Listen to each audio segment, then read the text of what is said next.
Hi there, Ansu here, and I'm back again with the Jesus Coffee and Gratitude project. In this video, I want to talk about what this project has meant to me this past year, or the last couple of months at least, since I've been busy using it personally and in my personal journaling experiences. And I also want to share with you how I approach this project. Every couple of weeks, I try to change things up creatively. So in this one, you'll see me add some extra bits and bobs to a couple of the kits. So I prep about a week's worth of kits ahead. Unless I have a little bit more time, then I do more. If I have 2 or 3 weeks kind of pre-cut, then it makes the journaling much more I would say smooth runnings. So I can really recommend that you sit and prep a couple of kits at a time. They are really quick to cut up, and the elements in each kit or every page included is basically enough for 1 day's creative journaling. A double spread can be filled with the elements from one page, so you don't really need to add extras. But I wanted to challenge myself every time that I did a new week or a month to kind of change up my process so that I don't get bored. If I have to be honest, I haven't really been bored. Every kit is different. Every set of kits gives me so much variety that I really don't feel like I need extras. But in this one, I tried to add just a couple of pocket cards, some labels, and extra things to see if I can use a little bit more on my pages. This project has been really given me a boost in terms of my mental health.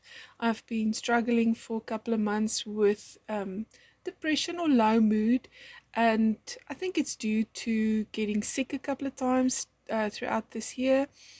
We had COVID earlier in April, and that can have long-term mental health issues that may surface, and I definitely had a little bit of that going on, and so I felt like I needed to really focus on my own kind of mental health. And I know because I've been sharing a lot about the creative temperament, I feel like it's important to share with you how creativity can really help you process life, but also if you combine it with God's word and focus on being grateful for the good things that you actually have or receive on a daily basis, those things combined can really lift your mental health. And I feel like every time I sit down, it's kind of addictive. You want to come back and do it again and again. And I think I'm nearly on my 55th spread already. I've completed about 55 um, double spreads, and I'm on my second travel notebook cover. So there's a lot of little books filled with this project.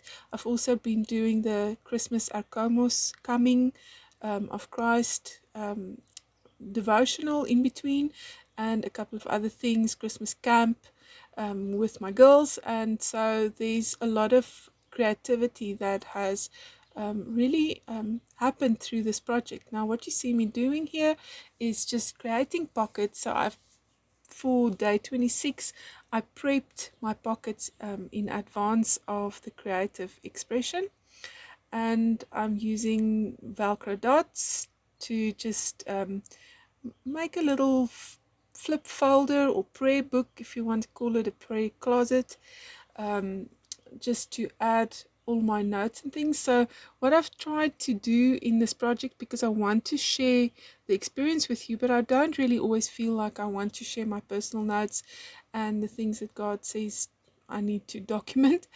And so if it's just writing his word, that's one thing. If I feel like he's saying I need to share something, I will. But in general, I also feel like I need to keep my relationship with him private. And so hiding things in little pockets and little snugs on the page has helped me be able to share things with you on video. Right, so here I'm just using one of the templates that I shared on my buy me a coffee page, so if you want to pop over there, you can go grab that. There's a whole bundle of different types of pockets, and I used this template just to adapt what I wanted to do with this. Wanted to create a double pocket, and you will see me glue things together, and I'm going to layer that in a bit. So first I want to start with the background, and I don't want to overthink it, so I'm working really fast and quickly, and I'm using my gelatos, something that I haven't really reached for in a while. So this project has really helped me get back into using the specific products that I collect, and the gelatos have been sitting for a while, so now they get some use. And you will see that I'm not trying to be perfect in my creative expression. This is not an artwork that's going in a gallery, so I'm okay with that.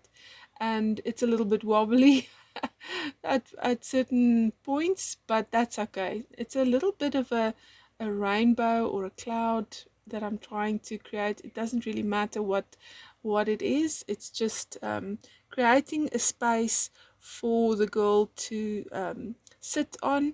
And I'm also using my stencil, my sunflower stencil from Ivytree Studio, and I'm using my makeup brush that I bought at a local Chinese shop. It's really an inexpensive little brush, and it's like a short bristle brush, so it helps me get into the nooks and crannies of my stencil without too much stress. It's not as good as the blending brushes, which I still prefer a lot, so you see me use that here, but I like the feel of those little pink brushes in my hand, and they do the job. So if you want a clearer blend or a smoother blend, let me rather put it that way, want a smoother blend, then I would use the blending brushes. But if you just want to work with your stencils, then that little pink makeup brush is a great find to then apply the product through your stencil. Now, what I also did was I used my fig gelato, and unfortunately it's a brand new one, but I couldn't get it to turn out, and so I used my silhouette pickup tool. I don't know what you call it, if it's a scraping tool, pickup tool. It's actually for use in digital cutting, getting your product from your mat, but I used it like a little palette knife, and it worked perfectly. So it was within reach, and it did the job. So I'm also using my Posca pens and just dotting and finishing off the background with a little bit of detail added there.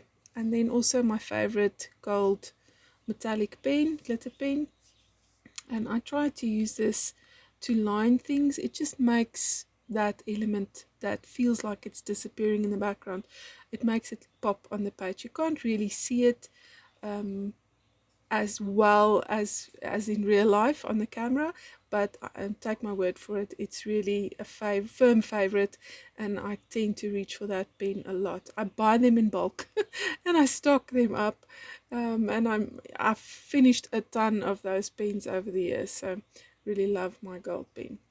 And then I have all of the little elements, and the idea of the pockets is to pop some of the tickets and things into that, like a little junk journal experiment, but then also just adding more paper elements. So I wanted to combine some paper, and I wanted to create the pockets and then use the girl in the background as well. So okay, so just creating a flip for my pockets and adhering that to the page, and then bringing those two pockets kind of into each other so that they kind of fit like a unit. And so I have a little prayer closet in the front, and adding just the final elements. And now I'm challenging myself to try and use up all of those little bits, and I really love sunflowers. They are my favorites after all, so I added those as well, and just layering and coloring in the page with all the little elements to create a lovely kind of a winter feel to this. It can be summer, the sunshine can indicate summer, but then also you don't really know, is it summer or is it winter? It can be snowflakes falling in the background.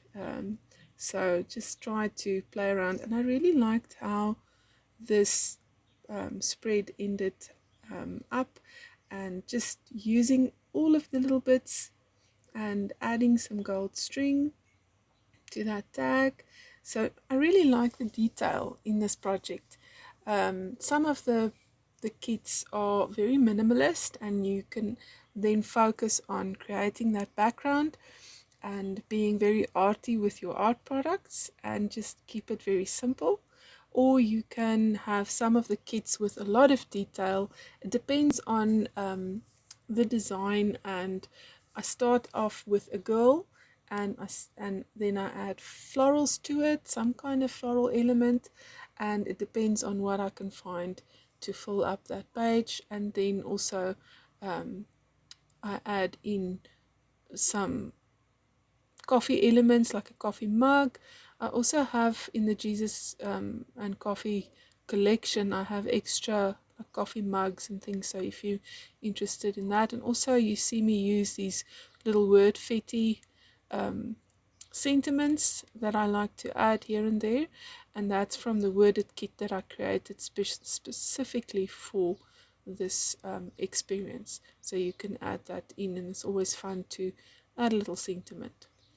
Right, so just finishing things off here and trying to finalize the last little bits of elements. I added in some washi as well as a challenge to see if I can use some of my washi. Sometimes these things just hang around in the studio and you forget that you have it, and so I've just tried to add in some washi strips. I put it on the outside of the pocket as you saw me do earlier, so that it kind of travels with the kit, so you remember to use it. And I've been using all of the bits, so this was a great challenge for me to kind of pump up the kit with some of these extras, and it worked really well. So I always end off with the butterflies, and just as a final little flutter to the page.